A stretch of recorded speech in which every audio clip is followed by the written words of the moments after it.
on the night of June 12, 2016, a horrific tragedy unfolded at Pulse Nightclub in Orlando, Florida. A well-armed gunman, later identified as Omar Mateen, opened fire and took 49 lives. Norman Casiano was one of those shot multiple times, allegedly by Mateen, yet miraculously survived. In 2018, Mateen's widow was acquitted of all charges that she aided and abetted her husband, and the property of the Pulse Nightclub is off limits to any third-party investigations. What really happened that night, and what were the exact timeline of events? Did the Orlando Police Department and the Orange County Sheriff's Department take the appropriate steps to quickly neutralize the shooter and potentially save lives? What caused the sudden radicalization of Omar Mateen, and was he programmed to carry out this terrorist attack? And finally, why was Mateen's father, a former Afghan military officer, standing behind Hillary Clinton during a 2016 campaign rally just a few months later? One thing remains clear: the truth about Pulse has not fully come to light. As we enter a new era where government transparency at all levels is paramount, many questions remain unanswered. It's time for answers.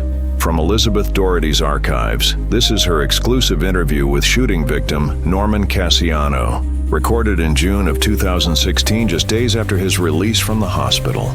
Elizabeth, we have a special call on the line right now. Norman was at the Pulse Nightclub and was one of the folks who was shot there on Latin night. Well, first, I hope you're feeling okay. Yeah, I'm hanging in there. I'm in pain, but day by day, I take medication and I have a good moral support. So, That's good. I'm getting better little by little. So you were there for Latin night? Yeah, definitely. Let me ask you a question. What time were you shot? Well, I got into a stall about 2:10-ish. I called my mom at 2:12, and it was right before I got shot. And by 2:15, I was already shot because I called my dad again, and I told him that I had gotten shot twice in the back. Reportedly, I know this is maybe hard for you to talk about, but reportedly no one died until the SWAT team came in. Can you verify that? I don't know exactly what time the SWAT team came in because I got out before anyone got taken hostage or anything. I got out right when it started happening. Yeah, how did you get out? And I do know that people did die in the stall I was in. I had to stand on someone's actual body to then stand on a sink to then pull myself over a bathroom stall wall because I was in the handicap stall. And I pulled myself over the wall after standing on the sink and just basically threw myself over the wall onto the floor and then got out like that. How did you get out, Norman? Through the window? No, there's it's a bathroom stall. There's no windows in there. It's a bathroom stall. And you know how the bathroom stalls have the walls that separate from outside, where the sink and the napkins and everything is, and the urinals and stuff, because it's unisex bathrooms. Mm-hmm. So there's one giant stall in one of the bathrooms. On the one on the left, it was all blue, and it's one giant handicap stall. So there was 30 of us in there, and I had to stand on someone's body, stand on a sink, pull myself over the wall that separates from the outside, when you close and lock the door in a bathroom stall, right? And pull myself over it to then land where the sink was, still inside of the bathroom, and then I poked my head out, and there's a little hallway leading out towards the outside of the club where the bar and everything was or is. Do you know about what time that was? That was probably about 2:20, 2:25. Okay. I poked my head out. The cops saw me. They yelled, "Are you a victim? Are you a victim?" And I was like, "Victim, victim." I put my hands up, and they guided me out towards the emergency exit. And then I met another cop, and that cop walked me over to somewhere to sit down, near a Dunkin' Donuts that there is near the Pulse. Right. And then we walked to another area, a 1D's area, a parking lot, to get taken by the emergency vehicle to the hospital and then all that. Was it Orlando Police or was it a different agency? It was Orlando Police. Okay. I'm sure it's not clear to you because you were injured and everything. But what I'm trying to ascertain is this report we got from Fox News says that no one was killed until the SWAT team came in. When you were shot by the Omar guy, right? Yes. Did you see him? I never got to see his face. No. I saw underneath the stall, all I could see was his legs, because there was a body in front of me. And that person came in alive, and they were talking to me. And he did get shot again in the same spot in the back, and he was killed. I don't know at what point the SWAT team came in, but he was killed. Yeah, the SWAT team didn't come in until like 5:13, according to reports. But maybe they came in earlier, do you think? Well, when I was in there was a cop behind one of the bars, and I believe another one hiding somewhere else, like at strategic points, like blocking to see, like, because the guy was still shooting when I was in there. We were told. So I don't know if that was Orlando police or if that was SWAT. Yeah, see, there that's was definitely cops. We were told the police didn't come in. They were waiting for the SWAT team. But well, no, they were inside. They were inside, and they had him cornered in the bathroom. I thought it was just that one officer that was already working there. Well, somebody was already, there was a cop already inside who had him cornered in the bathroom for that long duration of time. So the police chief has said that there was no shooting after the initial, contact with him. There was no additional shooting until the whole thing ended 3 hours later. Well, all I know is when it started with shooting, I heard 2 gunshots when I first started. I threw myself on the floor with my friend. Mm-hmm. I ran towards the bathroom, and he kept shooting until he got close to the bathroom. He stopped. The boy that was outside of the stall, laying on the floor, was already shot and bleeding. Boom, he shot him, and I got shrapnel, or I don't know how you call it. I don't know if I even said that right. But the residue, like the pieces of metal that come off of the bullet when shrapnel. You get shot. Shrapnel, you're right. Yeah, it like hit my foot, and I have burn marks on my foot, like scabs now, like big. I have one big one and like a few little ones, and I was wearing shoes. Wow. And then he stopped, he reloaded his gun, and that's when he shot through the stall. And then he put his hand over and shot through the stall then. Let me ask you a question, Norman. The first shots, were they fired inside the nightclub, at people inside, or was it between the shooter and the security guard? Because we're trying to figure out how he got in with all those guns. They had metal detectors at the doors. I have honestly been asking, well, there's no metal detectors at the doors. So that's an untrue statement then. Yeah, because that was what we... An untrue statement. Wow. There's no metal detectors at the doors of the club. And there's no one that checks you, pats you down or anything. You just walk in, give your ID at the front desk or counter, and pay if you have to pay. And if you came in free, you come in free, and you just walk in. There's definitely no metal detectors at the club. Were they using a wand? Like a security wand? No. Wow. So that was a false account, too. There's security walking around, but there's no wand being used. There's no one being patted down, and there's no metal detectors. That's what my parents were actually very, upset about, because they're like, what kind of nightclub, doesn't have those things? But I've been frequenting, I've gone to Pulse, so many years. I've grown up in Orlando, so... Right. To me, it was normal that they didn't have that.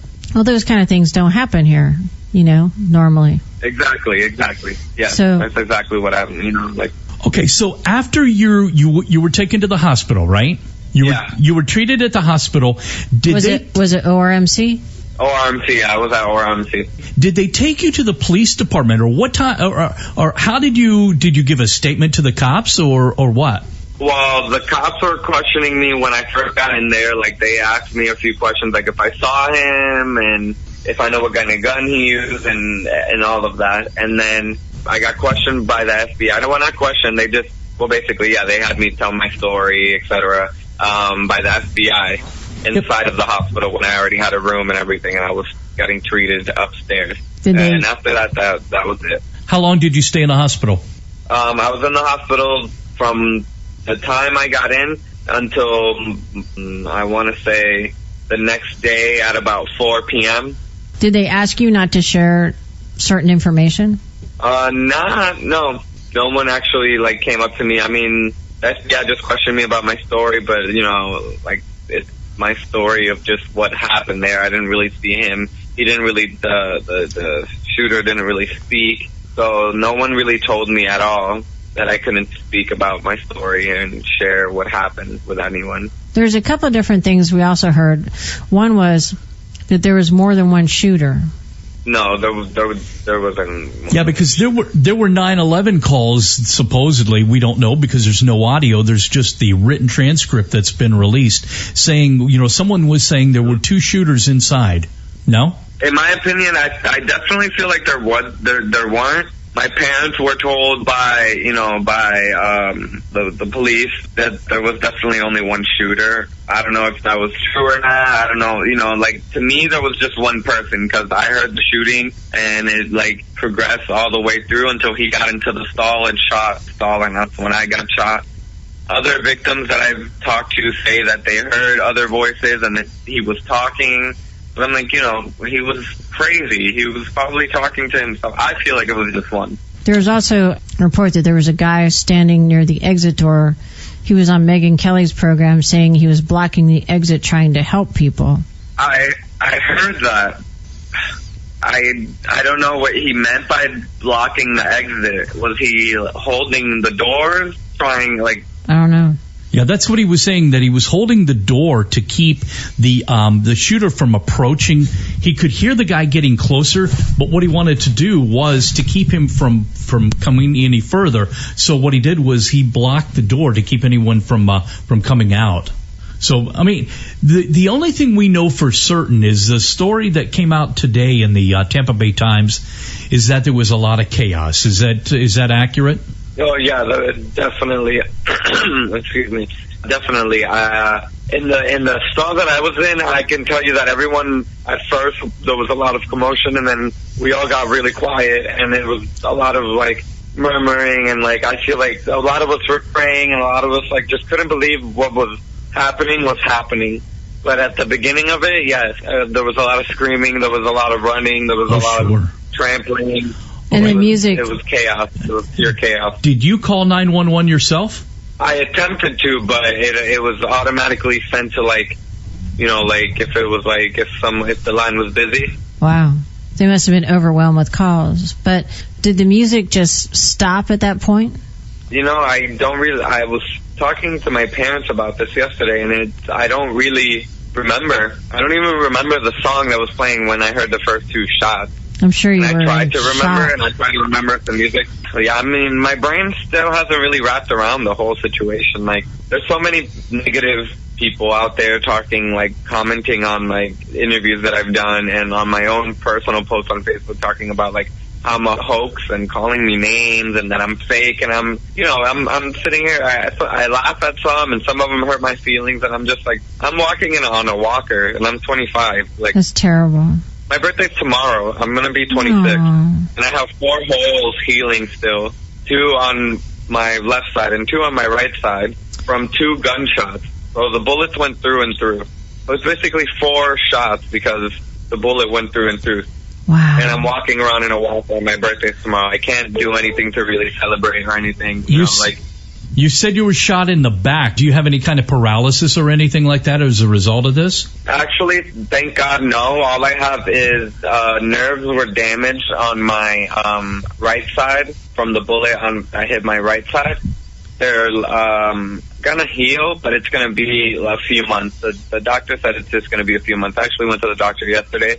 One of the bullets, the bullet that actually the bullet that hurt the nerves on the right side actually made a hole in my pelvis. Wow.